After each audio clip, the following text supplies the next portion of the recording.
Presidenca është e ngrirë dhe kuvendi po kështu. Si shkak i një vendimi të gjykatës kushtetuese për masën e parakohshme derisa gjykata kushtetuese të vendosë se çfarë do të bëhet në Kosovë. A do të rikthehet në kuvend çështja e zgjedhjes së presidentit, a do të shkojmë në zgjedhje sikurse kishte vendosur presidentja Osmani pasi që kuvendi më 5 mars nuk arriti të zgjedhë presidentin e ri të Republikës Kosovës. Kemi nyje politike në vend, përplasje të ashpër, pushtet, presidencë, subjekte opozitare dhe të gjithë në pritje të një vendimi të gjykatës kushtetuese e cila masën e përkohshme ka vendosur deri në fund të këtij muaji. Çka është kjo krizë? Pasojë e dështimit për konsenzus të subjekteve politike? Strategji e menduar mirë për ta çuar vendin në zgjedhje? Nëse institucionet vendore po përdoren për betejë politike dhe nëse dikush tjetër përfiton nga e gjithë kjo situatë. Pak a shumë këto pyetje kemi shtruar shpesh në kuadër të këtij emisioni të drejt për drejt, por kësaj radhe pyetjet do t'i shtrojmë për kryetarin e lëvizjes vetëvendosje në Suedi, zotin Zenel Zeneli, që është vetëse drejt për drejt në emisionin ton. Tu ngjatjeta. Faleminderit shumë. Zenel, besoj, faleminderit, kënaqësi shumë. Besoj që jeni mirë, ju dhe gjithë shqiptarët që gjenden në këtë shtet skandinav. Po, faktikisht ne mirë jemi, të gjithë, sa ka mujt me mirë po me shqetësime të njëjta, sikur ju në Kosovë. Pra, sikur të gjithë mërgjimtarët edhe ju, trupin atje e mendje në Kosovë, apo jo? Po, është vërtet. Kështu thonë të gjithë mërgjimtarët, e secili prej nesh këtu në Kosovë kemi dikë jashtë, kështu që e dim dhe e ndjejmë gjithsesi. Dua të shtroj një pyetje, është personale, mund të thuash jo, por e keni votuar ju zonjën Osmani në zgjedhjet e fundit kur ishte kandidate për deputete bartës e listës së vetëvendosjes? Po mendon për zgjedhjet e 14 shkurtit 2021-s? Po. Unë kam votuar listën e vetëvendosje, kja ka qenë brenda listës së vetëvendosjes, do të thonë presidenti Osmani, dhe më të thonë të drejtën nuk me kujtohet saktësisht se kam votuar për kandidate për deputete në atë kohë. Nuk mund të thënë. Po sot do ta votoje? Nuk me kujtohet. Sot, nëse do të ishte në listën e vetëvendosjes, do ta votoje? Nuk e kam një përgjigje aktuale, për shkak se nuk besoj se do të jetë më në lëvizjen e vetëvendosjes, as në listën e vetëvendosjes. Të vjen keq për këtë gjë që nuk është e nuk do të jetë? Sinqerisht të më vjen keq sepse nuk ka dashur ose nuk më don askush për qytetarëve besoj se me përfundu në një karrierë ose në një situatë të tillë. Prej një listë si që është lista e lëvizjes vetëvendosje me u shkëput dhe nuk e di se ku do të jetë, domethënë, rrugtimi tjetër i saj politik, po sidoqoftë veç suksese dhe urime për gjitha drejtimet që mund t'i merr në tavën. Tani, unë e di që keni bindje politike, për atë arsye jeni në krye të degës së vetëvendosjes në Suedi, por si e komentuat në fundit, jo vetëm si kryetar dege i vetëvendosjes, po si qytetar votues, si e komentuat, si e pat, si e përjetuat këtë përplasje bukur të ashpër në mes të presidentes Osmani dhe pjesës tjetër të politikës, kryesisht nga lëvizja vetëvendosje? Si qytetari i Kosovës që jetoj në Suedi, zhvillimet e kohëve të fundit politike i shoh me shqetësim. Mendoj që kemi hyrë në një situatë të panevojshme tensioni institucional, sidomos duke pasur parasysh zhvillimin, domethënë këtë procesin zgjedhor të fundit që e patëm, ku qytetarët po dhanë një verdikt për një stabilitet politik dhe me njëherë pas certifikimit të zgjedhjeve me 11 shkurt kuvendi u mblodh dhe u konstituu kuvendi, po të njëjtën ditë në afat rekord është themelu edhe qeveria e Republikës Kosovës dhe filloi jeta institucionale normale në Kosovë. Tani çdo blokadë e mëvonshme mendoj se është krejtësisht e panevojshme dhe jo në përputhje me verdiktin e qytetarëve të dhënë në zgjedhjet e 28 dhjetorit. Po këto që u thanë mes presidentës, kryeministrit, kryetarës parlamentit e të gjitha, janë reale, janë përplasje, përbindje politike, janë për të kontrollu pozicionim politik elektoral, për çfarë arsye janë, sipas vlerësimit tuaj? Unë e potencova se çdo vonesë ose blokadë institucionale është në shpërputhje me verdiktin e qytetarëve të dhënë me 28 dhjetor. Por po ndodhin. Po, fatkeqësisht po ndodhin. Mirë, po nuk do duhet të ndodhte një gjë e tillë për shkak se qytetarët kanë folur. Kanë folur edhe paraprakisht me nom shkurt, kur e kanë dhënë një version të tyre se si duhet funksionojë pak a shumë jeta institucionale dhe politike në Kosovë. Kemi pas një refuzim në atë kohë dhe një blokadë disa mujorëshe afër një viti dhe kaluam të zgjedhjet e 28 dhjetorit për një arsye, për zhbllokimin e institucioneve të Kosovës. Dhe ajo ndodhi, qytetarët folën, e dhanë verdiktin e vet dhe tash jemi në një proces tjetër për zgjedhjen e presidentit, ku kemi ardhur fatkeqësisht, mendoj kemi ardhur në një situatë panevojshme, krejtësisht e panevojshme. Lëvizja vetëvendosje e ka dhënë kontributin e vet, ka takuar aktorë të tjerë politik dhe jemi munduar që ta gjejmë një zgjidhje për shkak se zgjidhja nuk është vetëm në dorën tonë. Ne kemi ato numrën e kuvend, 66 deputet ose vota në brenda kuvendit, ku kërkohen 80 vota për zgjedhjen e këtij çështje. Po. Në qoftë se presidenti apo beson se ligji dhe kushtetuta përcaktojnë këtë gjë dhe më 5 mars përfundoi afati dhe duhet të shkojmë në zgjedhje, dha dekretin për shpërndarje të kuvendit. Unë e kuptoj se e quani të padrejt, por çka nëse vendimi i gjykatës kushtetuese do të jetë ndryshe nga ajo që kërkon vetëvendosja?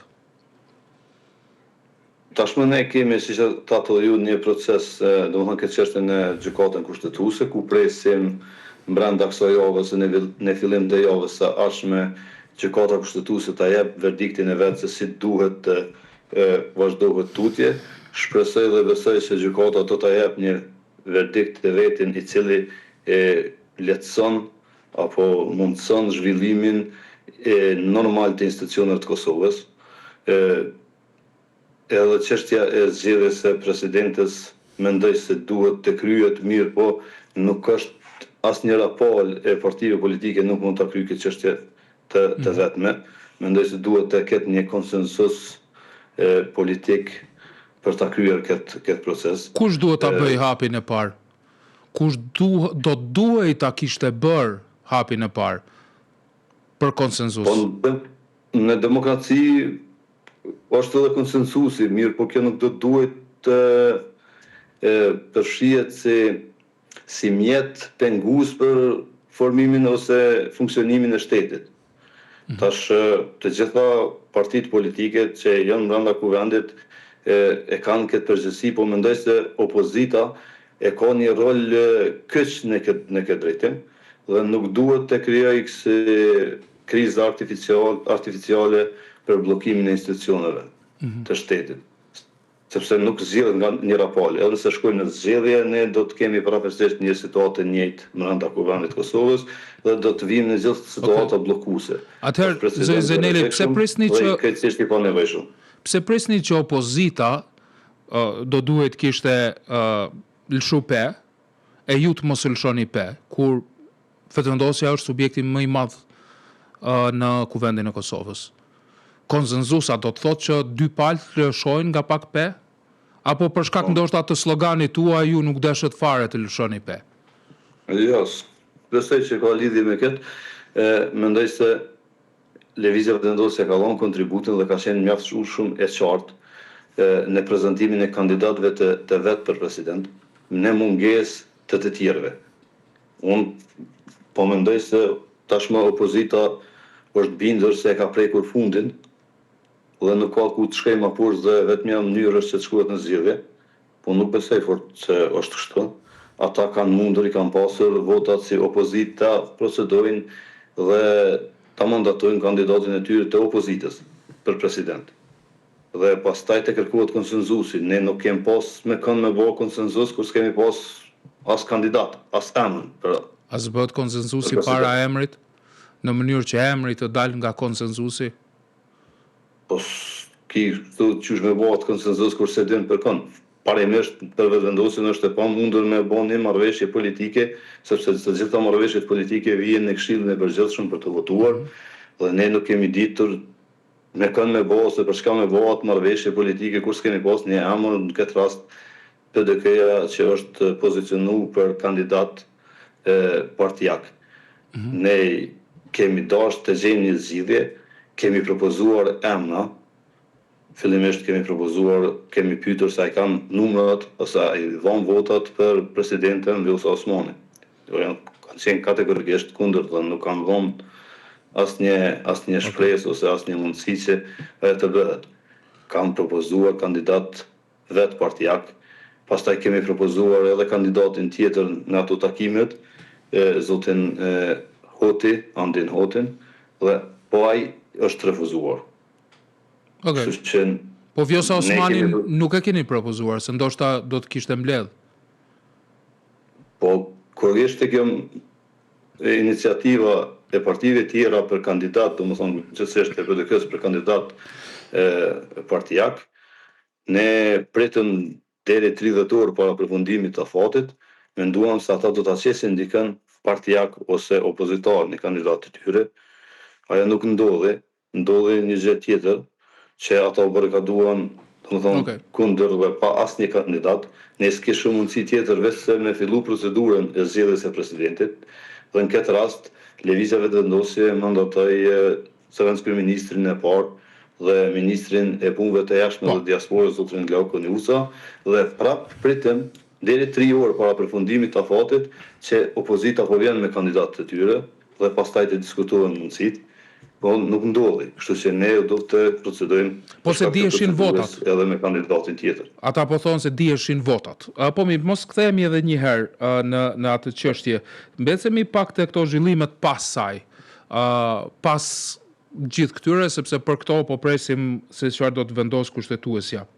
Antarësia e partisë Guxo, që është në koalicion me Vetëvendosjen, po dorëhiqen edhe po konsiderojnë se ministri Agërvalla, ish ministri Peci, bashkëkryetarët e partisë tyre, ish partisë tyre tash, bashkë me Vetëvendosjen e kanë tradhtu Vjosa Osmanin. Si e komentoni ju këtë koment, këtë motiv për dorëheqje të ish kolegëve tuaj të koalicionit? A tradhtoi Vetëvendosja Vjosa Osmanin? Natyrisht se jo, në asnjë mënyrë. Unë nuk e di konkretisht për kënë e ki fjallën se kush është tërhekur apo ka dhënë ndërheqje për shkak të kësaj çështje. Të gjithë ata që kanë dhënë ndërheqje dhe kanë qenë edhe në këtë emision. Njerëzit janë të lirë me ndu ose me vepru ashtu si shohin gjërat. Mirë, por kjo çështje është shumë e qartë. Nuk kemi se si të mos rikthehemi atu ku e diskutuam më herët. Nuk kemi pasur ne çfarë të bëjmë më shumë. Vetëvendosja është absolutikisht kundër zgjedhjes sepse nuk ka nevojë për zgjedhje të reja. Ne i mbajtëm zgjedhjet dhe qytetarët e dhanë mendimin e vet. Por nuk është gjithçka në dorën e Vetëvendosjes. Në qoftë se partitë opozitare kanë premen për me shku në zgjedhje, ne nuk mundemi natë. Se ne nuk i kemi votat. Po ti kishim votat, kjo çështje është harru tashmë. Ishin zgjedhje, i shkryqe punë. Po nuk i kemi më shumë se 66 vota që i kemi në kuvend. Kush do tjetër që i siguron të 10 vota, është i mirëseardhur për neve. Jo domosdoshmërisht lëvizjes Vetëvendosjes duhet një president i Vetëvendosjes. Kemi pse me pas në një president toni. Mirë po, neve na duhet një president që e kryen mandatin e vet kushtetues. Nuk duhet me kanë një Vetëvendosjes, po s'duhet me kanë, kur qysh nuk duhet me kanë kundër Vetëvendosjes. Sepse ne këta shohim se e pengem në punën e qeverisë. Pastaj. Si, nuk duhet të jetë kundër Vetëvendosjes. Këtë nuk e kuptova mirë, ma shpjego pak më shumë. Ju thatë një president që nuk duhet të jetë patjetër i vetëvendosjes, por që nuk duhet të jetë kundër vetëvendosjes. Çfarë nën kupton? Kjo nën kupton që një president duhet ta kryejë mandatin e vet kushtetues dhe kur gjë më shumë. Do të jetë, domethënë, jo të jetë i palëve, por do të jetë konsensual dhe i të gjithëve, që nuk e pengon asnjërin palë, ose nuk anon nga një palë politike të zënë, as e opozitës, as i pushtetit. A ka Po ta anuar? kryejë mandatin e vet kushtetues të cilin e garanton kushtetuta. Si e keni parë ju, ka anuar zonja Osmani ndaj vetëvendosjes, sikur se kanë thënë nga opozita? Kemi pas shumë deklarime të opozitës që nuk kanë qenë, domethënë, në vim me realitetin dhe zhvillimet në vend. A ka qenë? A ka marrë vendimin në favor të vetëvendosjes presidenti Osmani? Nuk ka pas pse me ndiku ose me anu nga lëvizja vetëvendosje zonja Osmani. Asnjëherë s'ka pas nevojë për atë. Sepse dihen pozitat dhe dihet pushtetet janë të ndara në Kosovë, posti presidentës dhe qeverisë janë poste të ndryshme, njëra është ekzekutiv dhe tjetra është ceremonial, dhe nuk ka pse të anin nga lëvizja vetëvendosje. Mirë po, nuk duhet të jetë pengesë. Nuk duhet të jetë pengesë. Tash kemi pasur online sulme dhe të gjitha janë quajtur si një fushat linçimi, janë konsideruar përgjithsisht nga njohës të zhvillimeve në vend, fushat linçimi ndaj presidentes Osmani. A kanë qenë të organizuara nga ndokush? Sepse zakonisht përmendet ose subjektet politike mund të kenë grupe të cilat motivohen lehtësisht dhe fillojnë që bindjet e tyre politike pastaj t'i shndrojnë në komente që mund të jenë agresive për ndokë. Jo, unë nuk jam kategorikisht kundër kësaj gjuhe të cilës ti po i referohesh. Nuk jam shumë në dioni për këtë, mirë po kategorikisht kundër çdo gjuhe fyse apo denigruese ndaj institucioneve dhe njerëzve udhëhes të shtetit, pavarësisht bindjeve tyre politike. Vetëvendosja asnjëherë nuk i ka motivu ose absorbu një gjuhë të tillë, kundër askujt. Këto kanë qenë më shumë se goditje kundër vetëvendosjes për qëllime tjera të politike, mirë po nuk kanë ardhur asnjëherë për vetëvendosjes. Nuk di dikush zyrtar i vetëvendosjes ose aktivist brenda lëvizjes vetëvendosjes që ka pas një gjuhë ta zënë të papranueshme në raport me presidentin. Por të qoftë ai për mua është e papranueshme. Gjithsesi. E qartë. A merr vetëvendosja po kaq vota sa mori në zgjedhjet e fundit pa subjektin politik guxo?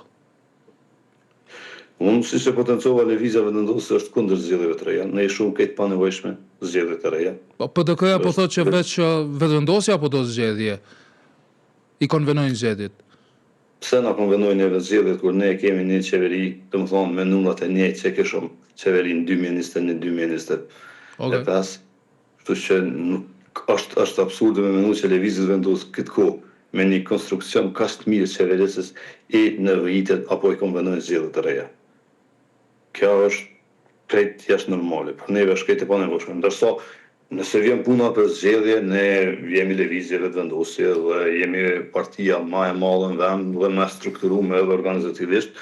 Ne i lezim motorët dhe besoj se i mujme edhe më shumë se që i kemi mujt tjera, por nuk është as dëshira as qëllimi ynë. Tani ka pasur vështrime po kështu nga analistë të zhvillimeve politike në vend që përmendin faktin se subjektet politike gjitha bashk nuk arritën kompromisin për të zgjedhur presidentin, nuk arriti kompromis as zoti Kurti, ndonse thoshte se e do një kandidat konsensual, por zoti Kurti kompromis bëri për të lehtësuar qëndrimin e serbëve pa dokumente kosovare ose atyre me dokumente të strukturave paralele në Kosovë. Si komentoni ju si drejtuesi lëvizjes vetëvendosje në Suedi pikërisht këto komente dhe lëshimin të zotit Kurti ndaj kësaj kategorie të qytetarëve me dokumente pra të strukturave paralele?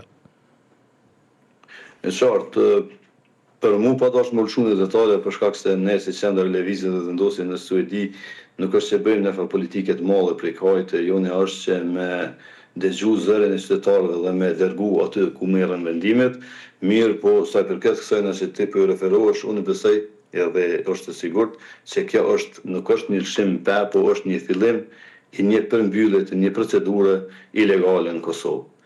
No, Serbia në Kosovë nuk ka asnjë mjet ilegal përveç këtyre dy gjërave, çështjen e arsimit dhe çështjen e shëndetësisë. Dhe kjo tashmë ka filluar që të përmbyllet çdo mjet ilegaliteti apo paralel në Kosovë. Dhe kjo e kohën e vetë do të përfundoj. Dhe këtë ideja është që të përfundoj brenda, domethënë, asaj kohës që është përcaktuar brenda një vjeçare dhe mos Serbia mos ta ketë asnjë mekanizëm të vet ilegal brenda shtetit të Kosovës. Do duhet kishte ndihmuar qytetarët shqiptarë në luginën e Preshevës sepse ata po ankohen. Ata janë të zëshëm në këtë aspekt, po bëjnë këtë krahasimin.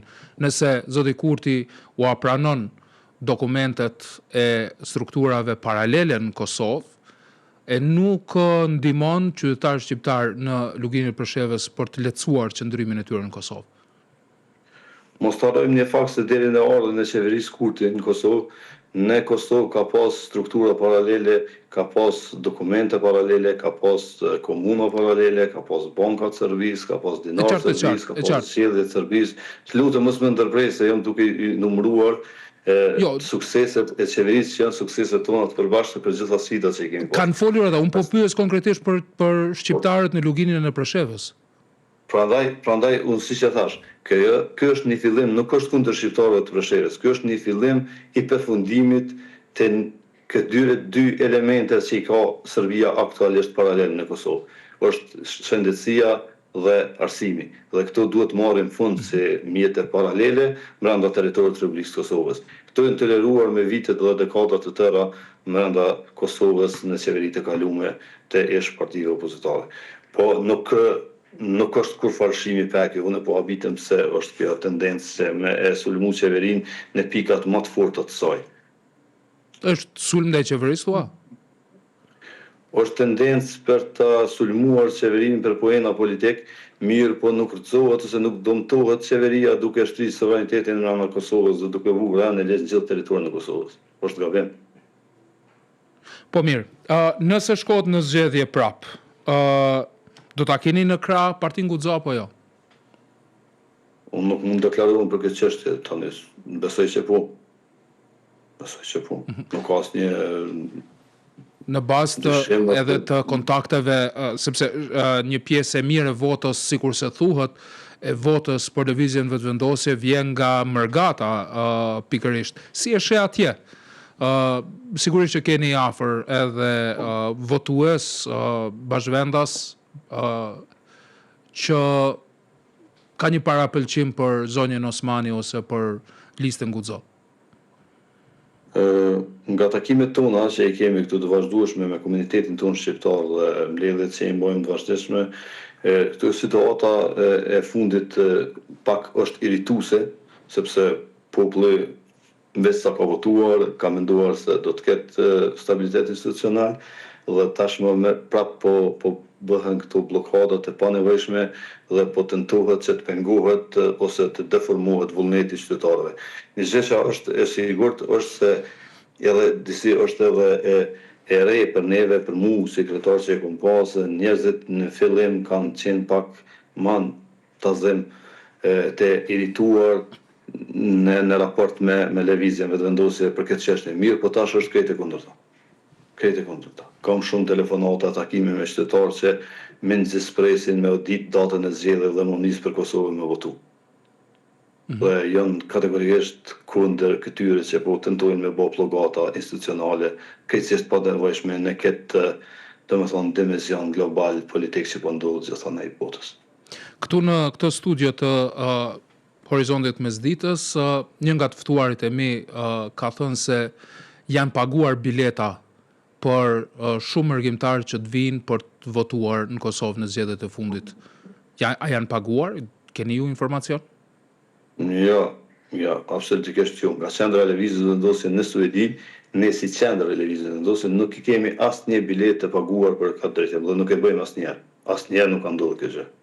Mund të ketë individ caktuar që dëshirojnë ose biznesmen caktuar ja paguajnë dikujt një biletë me shku në mënyrë të organizuar për me votu, ajo është krejt e drejtë dhe ne nuk mund ta ndalim, mirë po sa i përket organizimit tonë dhe qendrës tonë ose dhe qendra tjera në Gjermani me të sa unë kam informacion, nuk ndodh kjo gjë dhe nuk ka ndodhur asnjëherë nga lëvizja e vendosjes. Por biznesmen që mbështesin vetëvendosjen thua se po, kanë paguar. Ja, nuk thash se po, thash mund të ketë njerëz të tillë dhe ne nuk mund t'i ndalojmë njerëz. Okej. Ama nuk është që vjen prej strukturave të lëvizjes së vendosjes ose që është organizuar prej partisë në Kosovë. Kjo që nuk bëhet dhe nuk duhet më bëhet kjo që. Si e shihni ju mërgata e lëvizjes së vendosjes, konkretisht Dega në Suedi, si mund të rregullohet kjo çështje në cilën gjendjet Kosova sot, ky ngërç, kjo nyje politike? Po besoj se duhet të jetë një vendisim më i madh i partive opozitare, dhe kushdo që ne jemi sot në pushtet, mund të jemi nesër në opozit, që mos të krijohen kësi precedente, kësi blokada të panevojshme, sepse në fund po i kushtojnë shtetit, qytetarëve tonë dhe janë krejtësisht të panevojshme. Kur një parti politike në vend i fiton 51.1% të votave, qytetarët kanë folur atëherë, kush duhet më udhëheq me shtetin dhe është e kohët me mundu me nal dhe me pengu. Besoj që ka mënyra tjera për me bë politik, mirë po kjo çështje nuk i ndihmon as partive tjera opozitare dhe i kemi pasur që kanë pasur rëmje në vota, kështu që duhet ta gjejnë një zgjidhje për të ecur përpara dhe politikën mund ta bëjnë në forma tjera ju në pengesë dhe blokada institucionale siç e kanë bërë këtë vitin e fundit. Zoti Zeneli, shumë shpesh gjatë kësaj bisede, duke folur për pushtetin, për qeverinë, vendimet e qeverisë, përdoret fjalën ne. Ne kemi bërë. Pse thua ne? Për shkak se je pjesë e vetëvendosjes? Vetëm për këtë arsye? Po, unë si aktivist politik është natyrshme të përfaqësoj një mendim politik. Patjetër. Por pse kur flasim bashkë tani për qeverinë thua ne kemi vendosur, ne kemi bërë, pse thua ne kur flet për vetëvendosjen në pushtet për qeverinë e Republikës së Kosovës? A ju pyesin juve, a marrin mendim nga ju që e fut edhe veten kështu duke thënë ne? Patjetër se unë jam antar i Këshillit të Përgjithshëm dhe vendimet e mëdha merren në Këshillin e Përgjithshëm të lëvizjes së vendosjes, ato votohen. Këto. Dhe normalisht që ne kemi diskutimet e hapura edhe diskutimet e shumta për shumë çështje që merren vendime në Kosovë dhe vendosen votën tonë brenda Këshillit të Përgjithshëm. Pra vendos Këshilli i Përgjithshëm i vetëvendosjes për çështje të mëdha për Kosovën, sikur po thua. Shumë, po tash kryetari, kryeministri, njëherë kryeministri i Kosovës e ka të drejtën e vendimmarrjes. Se është edhe kryetari i partisë, mirë, po për shumicën e rasteve ne komunikojmë dhe diskutojmë për shumë çështje edhe brenda Këshillit të Përgjithshëm ku edhe votohet. E në ato rrethana ne jam pjesë aty në votimeve me votën time si antar i Këshillit të Përgjithshëm. Mirë, po fjala nuk ishte këtu për qeverinë ne, sepse unë nuk kam asnjë ingerencë në qeverinë e Kosovës, as ka nevojë më pyet mua qeveria e Kosovës për ndonjë vendim që merr. Mirë, po ishte fjala në gjithësi ne si vetëvendosje. E qartë. Dhe unë ju falenderoj shumë për kohën që ju ndat për ne, e përmes jush me qenë se jeni nga Suedia, i përshëndes gjithë shikuesit e radio televizionit 1 në gjithë mërgatën. Të falenderoj shumë. Faleminderit edhe juve për mundësinë dhe përshëndetje nga Suedia për ju dhe për gjithë teleshikuesit e shqiptar të radio televizionit 1. Shumë kënaqësi. Faleminderit shumë Zoti Zaneli, kënaqësi që folëm bashkë.